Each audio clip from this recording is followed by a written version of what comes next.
국민의힘 싱크탱크인 여의도 연구소 조사 결과 지금 전국 254개 지역구 가운데 지지율 격차가 3에서 4% 박빙 지역 55개다. 이렇게 밝혔습니다. 민주당은 지금 우세 지역을 110개로 지금 파악한다고 했습니다. 자, 이 초접전 지역을 어느 당이 가져가느냐에 따라서 총선 판세가 완전히 뒤바뀔 것 같습니다. 자, 첫 번째 생각해 볼 수 있는 게 여야가 골고루 나눠 가질 때. 두 번째는 혹시 샤이 보수층이 살아 있어서 국힘 쪽으로 쏠릴 때. 또 반대로 정권 심판론이 강력하게 작동을 해서 민주당 쪽으로 쏠릴 때. 이강용 고문님 어떻게 보세요?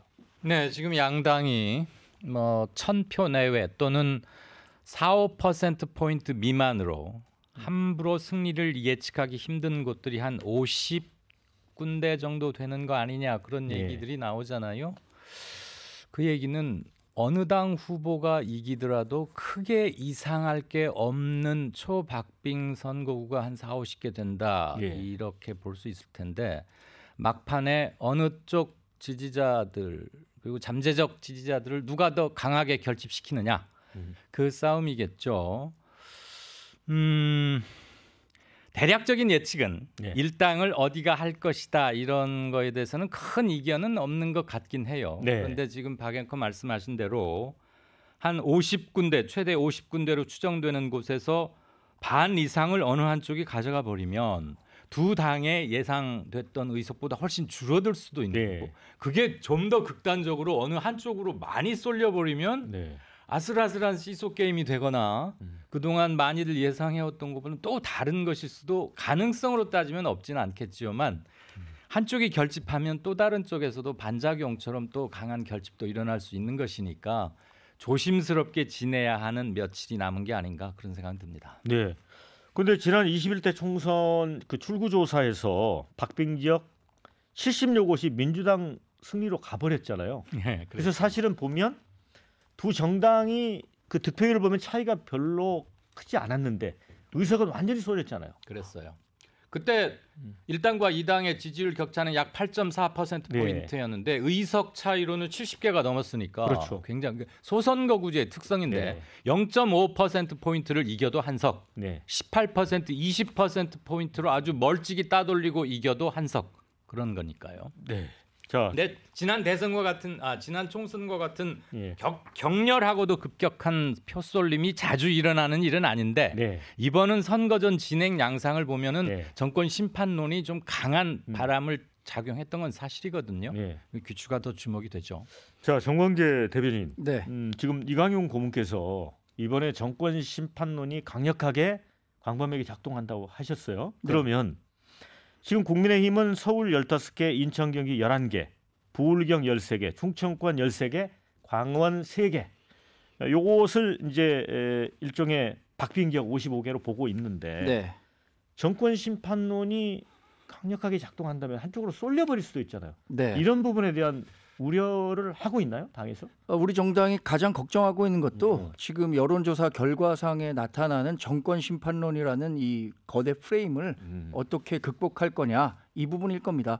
그래서 우리는 이제 정치 개혁을 굉장히 중요한 화두로 내걸고 과거가 아닌 미래로 나아가는 정치를 위한 정치 개혁을 위한 선택을 해 주십사라는 말씀을 계속해서 드렸던 겁니다. 한동훈 비대위원장 체제 이후에 우리 총선 후보들이 다 약속했었던 금고형 이상일 경우에 세비 전액 반납, 또 방탄 국회에 대한 비난에서 벗어나기 위한 불체포특권 포기 이런 것들을 화두로 내걸었었는데 지금 당장에 나타나는 여론조사나 흐름을 볼 때는 정권 심판론이라는 게 굉장히 직설적으로 유권자들의 각인에 깊이 새겨지는 게 아닌가라는 부분에 대한 걱정이 큰데 그럼에도 불구하고 일당이 된다는 데는 지금 많은 분들이 민주당이 될 것이다라고 얘기하고 계시기 때문에 저희는 최소한의 국회 내에서 견제와 균형이 가능한 수준을 그 정도의 의석수를 가져오는 게 목표라고 해도 지금 과언이 아니다라고 할 정도로 절박한 마음으로 뛰고 있습니다. 네. 이제 한병도 민주당 전략본부장은 되게 좀 자세를 낮춘 것 같아요. 그러니까 승패 예측은 불가능하다. 한 표 승부다. 경합 지역이 오히려 확대되고 있다. 박성민 최고위원, 이게 뭐랄까요? 이것도 의도적인 어떤 그 어떤 정치적인 어떤 그런 표현일까요?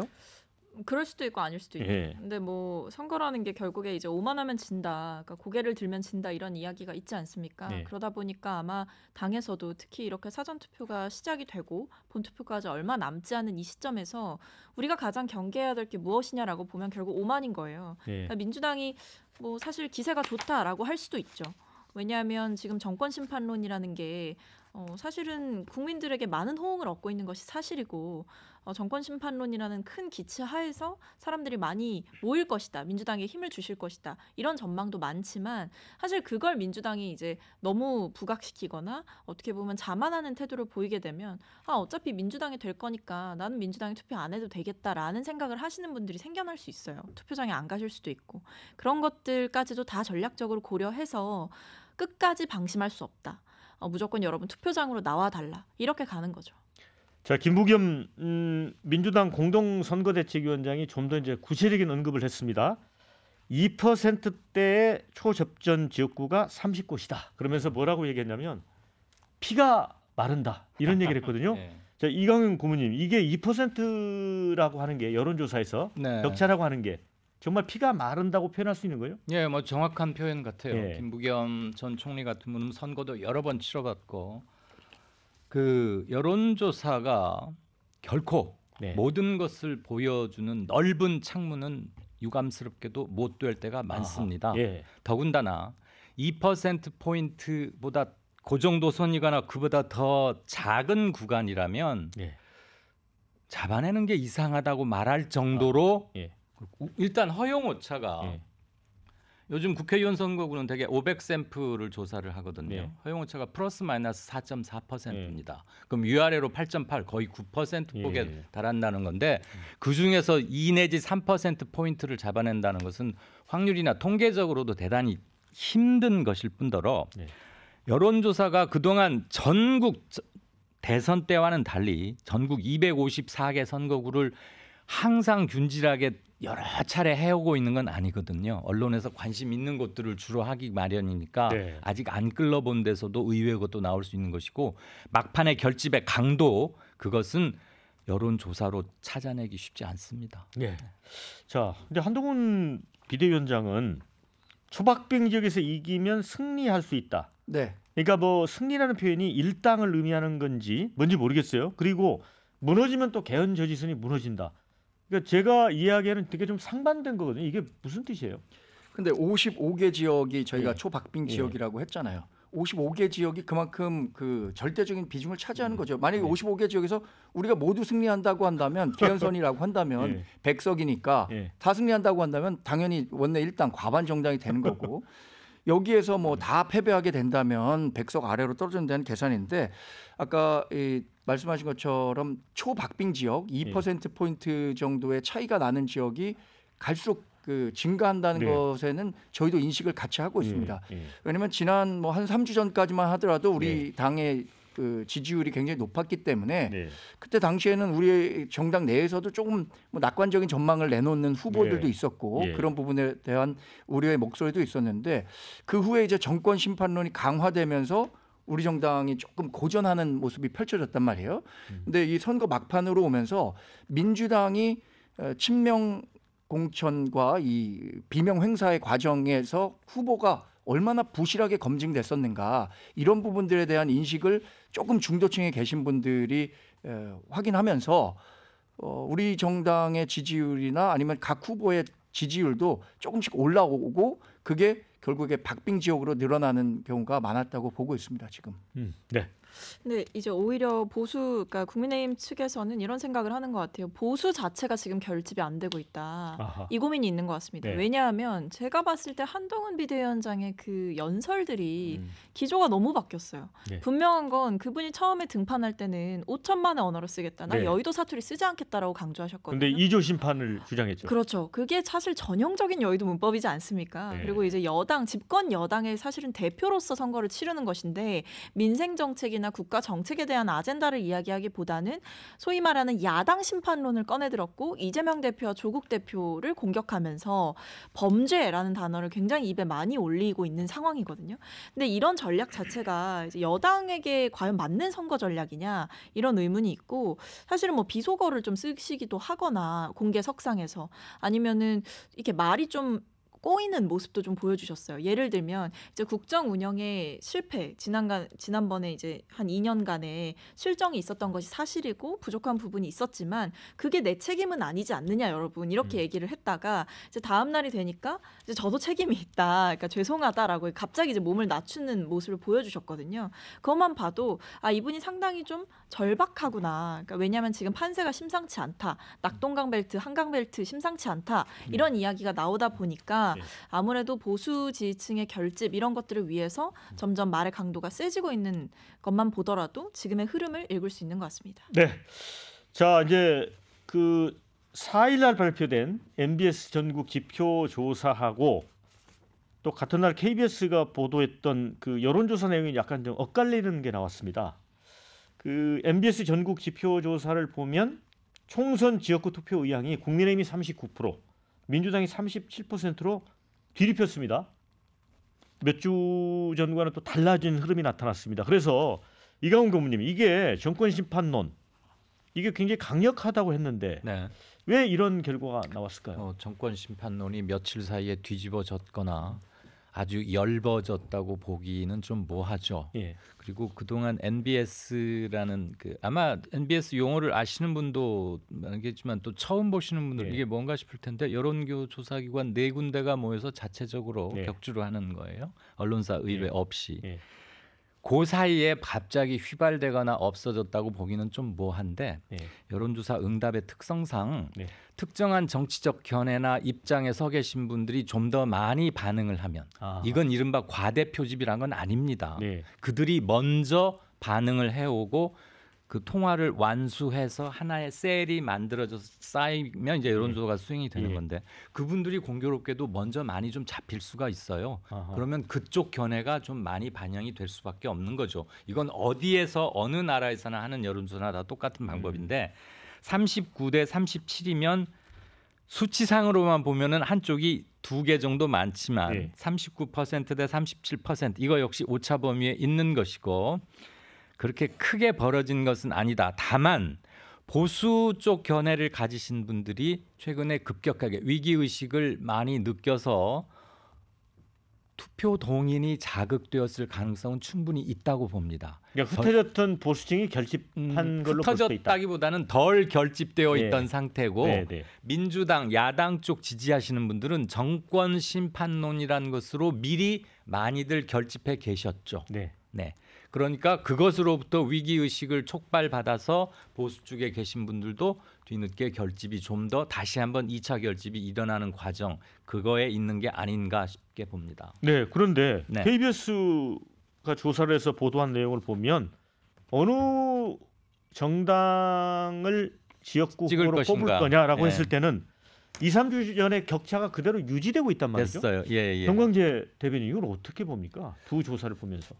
지금 전국 단위 조사와 아니면 뭐 KBS 조사도 전국을 대상으로 한 겁니다. 근데 이 여론조사 전문가가 계시지만 이게 전화 면접이냐 ARS냐 뭐 이런 것도 좀 다를 것 같고 그동안 저희가 판단하기로는 NBS 조사와 한국 갤럽이 조사하는 여론조사 결과는 비교적 우리 정당의 비교적 다른 여론조사보다는 유리한 결과가 나오는 경우가 많았거든요. 그런 기조의 흐름을 한번 확인해 볼 수 있었다고 생각하고요.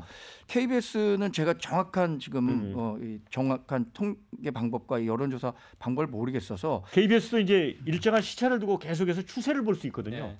그래서 제가 좀 격차가 거기는 또 유지되고 있다. 두 군데 다 전화 면접이에요. 동일한 전화 면접. 자, 우리 그 박성민 최고위원은 이거 어떻게 보세요? 헷갈리죠? 네.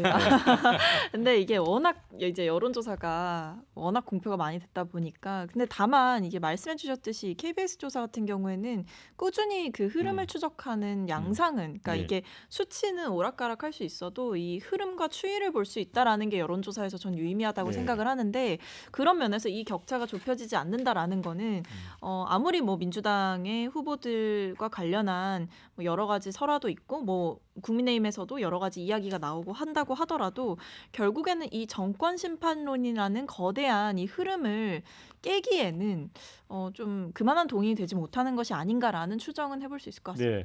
그런데 이제 민주당 이재명 대표가 여론조사를 완전히 외면해라 이런 얘기를 했습니다. 네. 사실은 전체적인 흐름은 민주당이 지금 잘 나가고 있는데 왜 이런 얘기를 했을까? 그런데 일부 여론조사 전문가들이 진보 성향 응답자가 과대 표집됐을 가능성이 있다 이런 얘기를 하거든요. 네. 이경우 후보님, 이 표본이 응답자가 과대 표집됐다는 게 무슨 뜻입니까? 네, 아주 좋은 질문해 주셨고 박영환 앵커나 이 프로그램이 굉장히 유명하고 전국적으로 방송되니까 제가 바로 잡을 것도 하나 있고 해서 꼭 말씀을 드릴게요. 네. 우선 이재명 대표가 뭐 여론조사 무시하고 꼭 투표하자 이 얘기는 아마 여론조사로 그동안 민주당에 유리한 것들이 좀 많이 나오다 보니까 지지자들이 안심하고 느슨해질까 봐 정치적인 내린 일종의 경계령이겠죠. 예. 그런 숫자에 취하지 말고 꼭 가서 투표하자는 얘기를 강조한 예. 화법 일터이고, 둘째, 보수 또는 진보가 과대 표집됐다 이런 말들을 그걸 보정하지 않습니까? 들어보세요. 신문 제목 같은 데서도 이제는 서슴없이 뽑히고 있습니다. 이거 제가 정확히 말씀드리죠. 이건 틀린 표현이고 그렇죠. 무식한 표현이고 잘못된 표현입니다. 왜 그렇습니까? 왜냐하면 대한민국의 20대 남자, 30대 여성, 50대 남자 이건 누구도 부인할 수 없는 숫자가 딱 정해져 있습니다. 행정안전부 주민등록표상에 인구가 있어요. 그런데 한국의 보수는 39.87%다. 예를 들어서 진보는 58% 이런 게 있습니까? 없죠.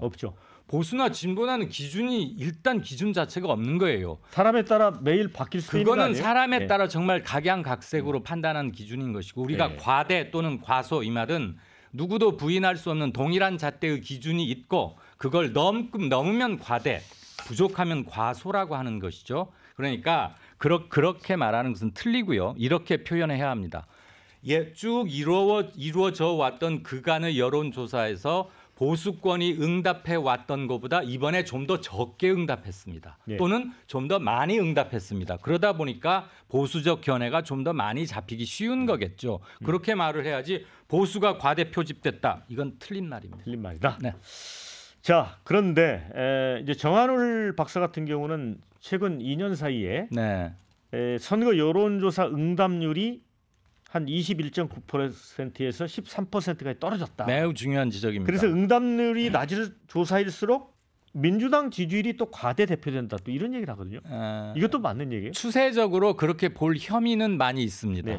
그게 꼭 이퀄 등치 관계는 아니지만 지금 그 어느 특정 여론조사뿐만이 아니고 여론조사가 너무 많이 있다 보니까 피로도를 호소하는 분도 있고 셀을 다 못 채워서 완수되지 못하는 것도 있는데 끝까지 응답하시는 분들은 자연스럽게 정치적 관심과 발언 욕구가 아주 강하신 분들입니다. 이쪽이든 저쪽이든. 그래서 강한 정치적 성향을 가진 분들의 의견이 마치 대표적인 것처럼 여겨지는 경향이 좀 더 갈수록 심화되는 거, 이거는 굉장히 큰 문제죠.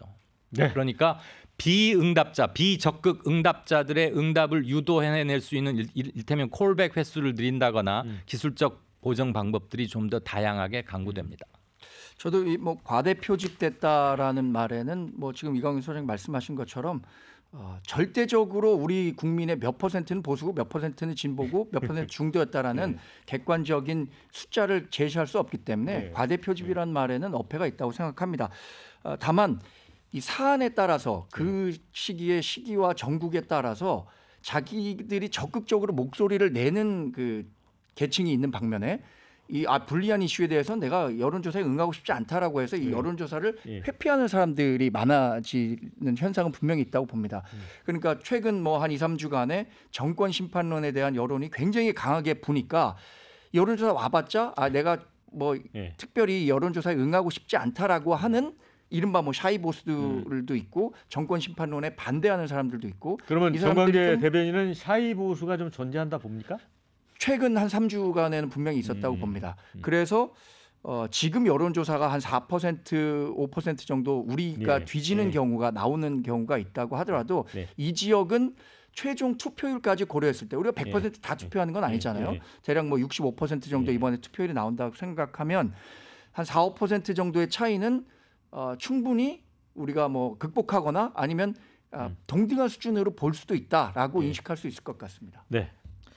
근데 저는 일단 기본적으로 뭐 과표집됐다라는 표현이 쓰이는 국면마다 그게 조금 변명같이 들릴 때가 많았던 것 같아요. 사실 이게 여론조사에 대해서 뭐 어떤 경우에는 이제 본인들에게 좋게 나오면 적극적으로 이제 홍보하고 활용하는데 이제 좋지 않은 경우에는 뭐 이거는 뭐 역선택을 했다부터 시작해서 온갖 음모론이 나오는 것 같거든요. 근데 어쨌든 지금 핵심은 사실은 여론조사의 추이는 그동안 볼 만큼 본 것 같고요. 다만 앞에서도 이제 고모님께서 잘 설명해 주셨듯이 각자의 지지층이 절박함 또는 심판에 대한 강렬한 열망 또는 위기의식 이런 것들로 집결하는 마지막 국면에 와 있다. 그렇기 때문에 결국 투표율을 높이는 것에 지금 집중할 수밖에 없다. 이 생각입니다. 네, 우리 이강윤 고문님께 이제 마지막 질문 드리고 두 번째 이슈로 가볼 텐데요. 이제 궁금한 게 이거예요. 이제 여론조사를 해도 이제 발표를 못 하잖아요. 우리가 이걸 이제 블랙아웃 기간이라고 하는데, 자 이제 앞서 저희가 뭐 MBS 전국 지표조사하고 KBS 여론조사 얘기를 했었는데. 자 지금 이 통상적으로 역대 총선이 있었는데 지금의 어떤 여론조사 흐름이 계속 이어지는 경우가 많습니까? 깜깜이 기간 중에 어떻게 변하냐 이 말씀이시죠. 뭐 누구는 소문이 과거의 많이 경험으로 돌아요. 어떻냐는 거죠. 소문이 돌아요. 뭐 크로스가 일어난다 뒤집혔다는데 의외로 소문이나 추측에 그치는 경우가 많고 실제 뒤집어지는 일은 매우 적습니다. 적다. 네. 자 없지는 않고. 자